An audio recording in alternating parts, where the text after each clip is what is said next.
Mark Waugh ने बाबर आजम के बारे में क्या बोल दिया। उन्होंने कह दिया भाई ये सिडनी सिक्सर्स के फाइनल में नहीं आ सकता, फॉर्म नहीं है इसकी। ऐसी जगह किसी और प्लेयर को डाल दो, पता नहीं क्या वो ह्यूग्स वगैरह किसी प्लेयर का नाम लिया उसने, मतलब भाई इसको आना चाहिए। और बाबर आजम को जो है प्रोबेबली ड्रॉप करना पड़ेगा फाइनल के अंदर।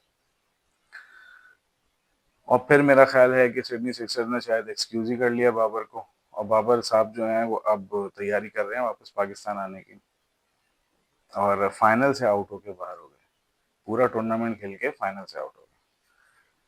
मैंने किसी भी प्लेयर को ना किसी T20 लीग से इतना जलील होकर बाहर होते हुए नहीं देखा है जितना ये बंदा जलील हुआ है ना इस बार।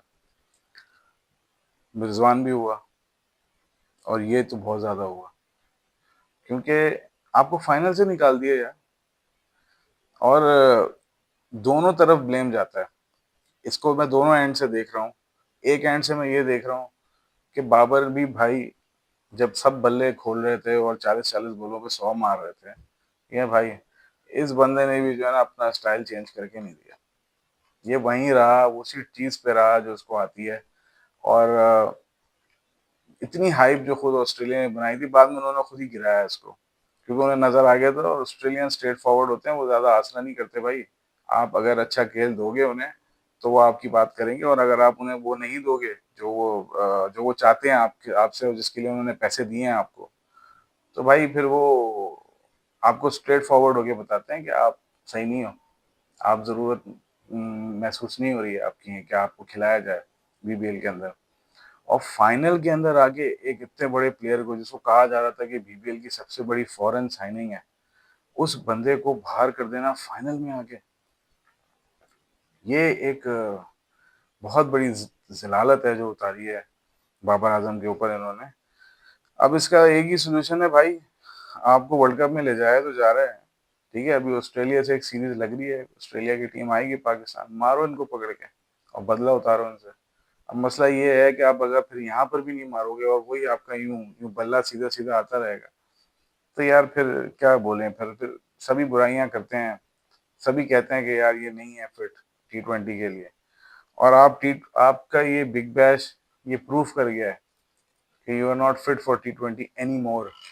आप T20 के लिए पहले तो फिट थे, जब गेम थोड़ा स्लो था। अब पिछले 3 साल 2 साल में जिस तरह के प्लेयर्स आ गए हैं, अभिषेक शर्मा टाइप के और इस तरीके के जो प्लेयर्स आ गए हैं, इन्होंने गेम को बदल के रख दिया है। इवन ऑस्ट्रेलिया के अंदर जो प्लेयर्स आ रहे हैं, जॉश फिलिपी को देखो आप, कूपर कॉनली को देखो आप, न्यूजीलैंड का वो फिन एलन देखो, जिस तरीके से वो बल्ले खोल रहे हैं, टिम साइफर्ट को देखो, तो जिस तरीके से ये खेल रहे हैं, इसका तो 10% भी आपने बल्ला नहीं खोला भाई। उसके बाद फिर आप एक्सपेक्ट करते हो कि सब आपको सिंगल भी दें और ये सब हो, तो पहला एंगल तो उसका ये है कि भैया आप खुद जिम्मेदार हो कि आपने जो है वो डिलीवर नहीं किया जिसके लिए आपको बीबीएल लाया था, ठीक है। पहला तो ब्लेम आप पे आता है। दूसरा ब्लेम बीबीएल पे भी आता है। वो क्यों आता है कि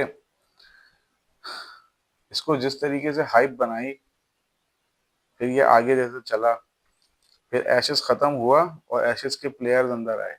एशेस के प्लेयर्स अंदर आने के बाद वो वाला इंसिडेंट होता है स्टीव स्मिथ के साथ, सिंगल वाला, जहां पर इसको सिंगल डिनाई करता है। वो पहली दफा उसको जलील किया, और वो जलील करने के बाद आहिस्ता आहिस्ता 1-2 मैचेस और खेले इसने, और उसमें इससे भी कोई खास परफॉर्मेंस नहीं निकली, ठीक है। और एंड में आके मार्क वॉ ने ये बयान कस दिया कि भैया इसको फाइनल से निकालो, फाइनल नहीं खेलता ये।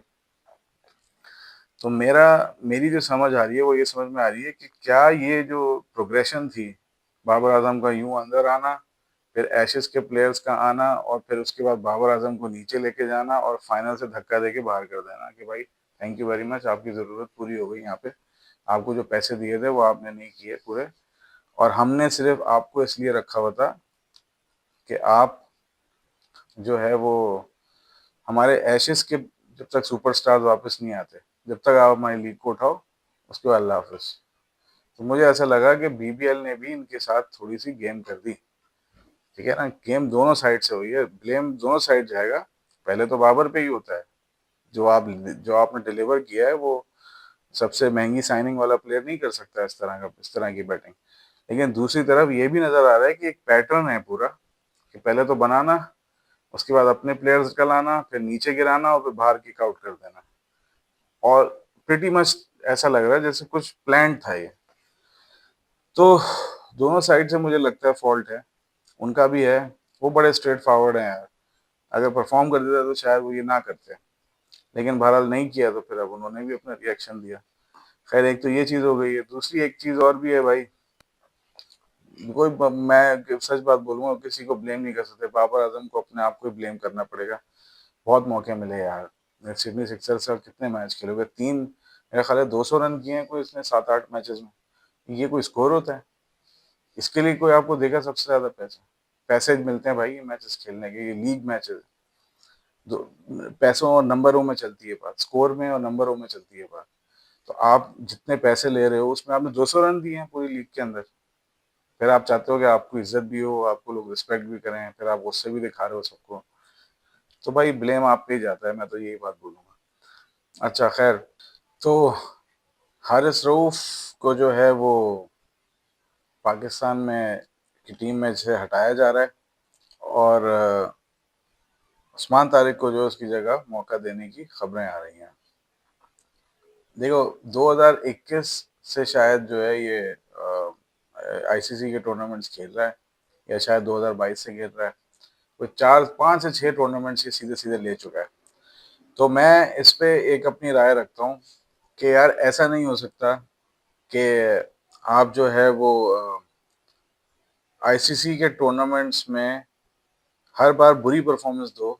आईसीसी के टूर्नामेंट्स की बात कर रहा हूँ, ठीक है, खास तौर पे क्रंच मैचेस में जो इंडिया से पड़ते हैं, या फाइनल या सेमीफाइनल, या इस तरीके के जो नॉकआउट टाइप के मैचेस होते हैं।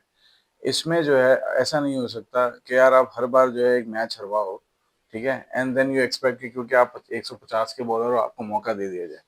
मैं इसके पूरे हक में हमेशा से होता हूँ कि यार पाकिस्तान में इससे ज्यादा अच्छा बॉलर अभी कोई है नहीं हमारे पास, जो कि 150 भी बॉल करता है, और ठीक है पिट जाता है लेकिन काफी हद तक एक्यूरेट भी है यार, उसको लाइन लेन पे कंट्रोल है, as compared to Mohammad Hasnain जो था हमारा, या मोहम्मद वसीम था, उससे बहुत बेहतर बॉलर है। तो वैसे अगर आप देखो तो नहीं उसकी, मतलब एक मसला नहीं है, उसको रखना चाहिए।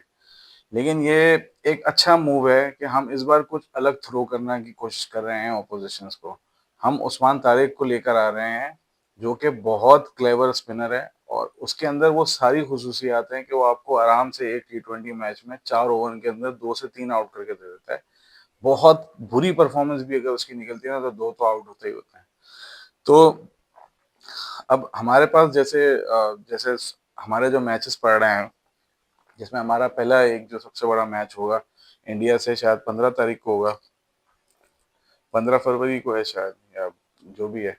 तो जब भी हमारा उनसे जो मैच होगा, तो इस बार we will be in a position to give them a new challenge, जो कि दो सूरतों में हो सकता है। एक उस्मान तारिक की शक्ल में हो सकता है, और एक, अब ये डिपेंड करता है कि हम शाहीन और हर नसीम इनको कैरी करेंगे, या हम शाहीन और सलमान मिर्जा को ले जाएंगे। शाहीन तो है, शाहीन तो मेरे हिसाब से बाहर नहीं होता अनटिल अनलेस कोई फिटनेस का या कोई कंसर्न आ जाए, तो कुछ हो सकता है, वरना मुझे नहीं लगता कि शाहीन बाहर होगा। तो मेरी अपनी जो अंडरस्टैंडिंग है उसमें ये है कि हमने ये एक अच्छा मूव है, ठीक है। ज्यादा से ज्यादा बुरा क्या हो जाना है, आप वर्ल्ड कप हार जाओगे, तो वैसे कौन सा कोई पिछले 5 साल से कोई 2 ट्रॉफी उठा ली आपने, इस बार भी हार जाओगे तो कोई ऐसा मसला नहीं, दोबारा हारिस रऊफ डाल देना अगले अगले उसमें, हर साल तो आता है वर्ल्ड कप। तो ये कोई ऐसी बड़ी बात नहीं है कि आपने अगर एक वर्ल्ड कप से हारिस रऊफ को हटाने का प्लान बना लिया तो कोई बड़ी कोई क्यामत आ गई। ना उसको हटाने से, ना उसको डाल देने से आपने कोई ट्रॉफियां उठानी थी, ठीक है, और ना उसको हटा देने से आप अगर हार गए तो कोई बहुत बड़ा मसला हो जाएगा। हारते हो यार, आप हमेशा ही हारते हो, कौन सा कोई हम हर दफा आपने वर्ल्ड कप उठा लिया। तो मुझे ये डिसीजन जो है वो बिल्कुल सही लगा है। और बात सारी यही होती है कि जब बैट्समैन या बॉलर, स्पिनर जो भी है, फास्ट बॉलर या स्पिनर, जब वो अपनी पीक टच कर रहा हो ना, उसे तब मौका दे देना चाहिए।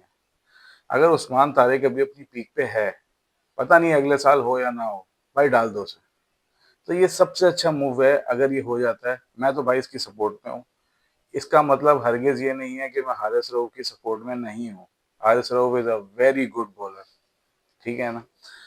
मुझे इस चीज़ से भी उसकी कोई तकलीफ़ नहीं होती कि वो 40 रन दे देता है, लेकिन 40 रन देता है तो 2 से 3 बहुत इम्पैक्टफुल आउट करता है, तेज़-तेज़, ठीक है ना?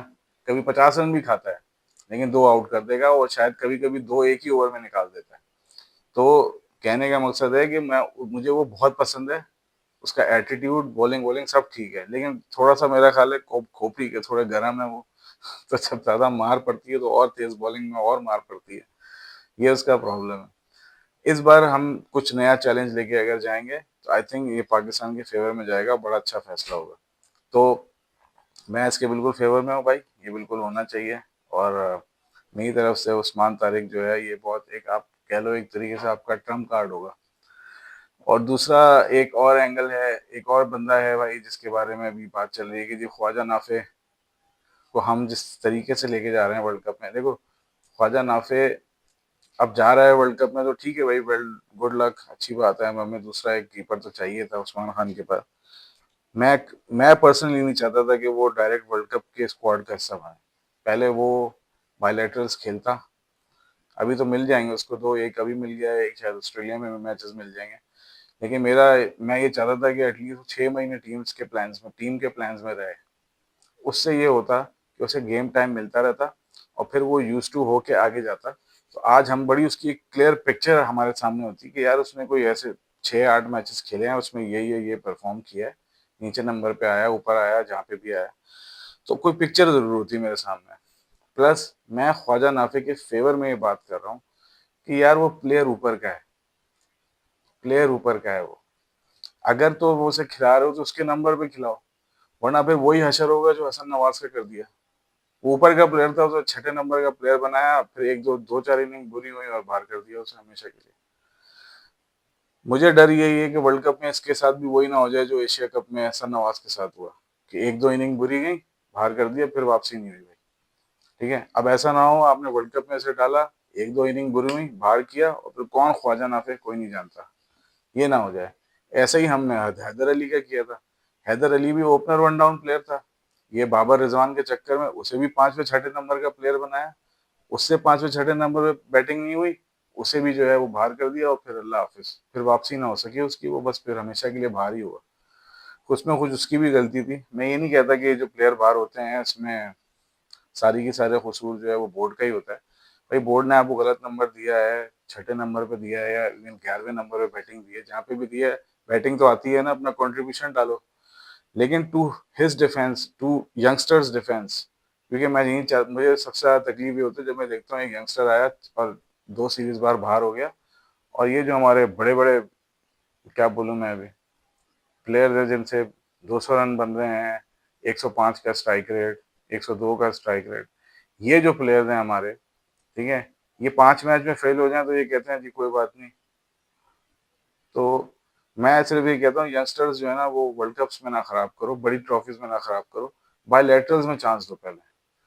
तो खैर अब बहरहाल, अब दे रहे हैं मौका, अल्लाह रहम करे भाई। मुझे बस डर यही है कि दूसरा हसन नवाज ना बने, छठे नंबर पे आके बुरा परफॉर्म करे और फिर बाहर हो जाए ओपनिंग प्लेयर, फिर ओपनिंग में पता नहीं नंबर मिले ना मिले कभी जिंदगी में से।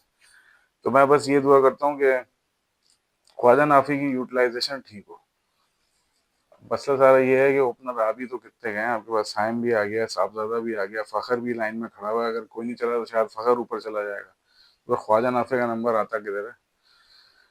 खैर, अब देखो, डोमेस्टिक का भी कुछ ना कोई खास एक्सपीरियंस नहीं है उसको, वो भी खेलना जरूरी था, डायरेक्ट एक बच्चे को उठा के वर्ल्ड कप में लेके जा रहे हो, अल्लाह रहम करे उसका करियर ना बर्बाद हो जाए, बस ये मुझे खौफ है। बाकी ठीक है, प्लेयर अच्छा है, छक्के वक्के मार लेता है, लास्ट इनिंग भी अच्छी खेली थी, तो देखते हैं आगे क्या करता है। बस वीडियो यहीं तक है, वीडियो लाइक कर लीजिएगा, चैनल सब्सक्राइब कर लीजिएगा, अल्लाह हाफिज़।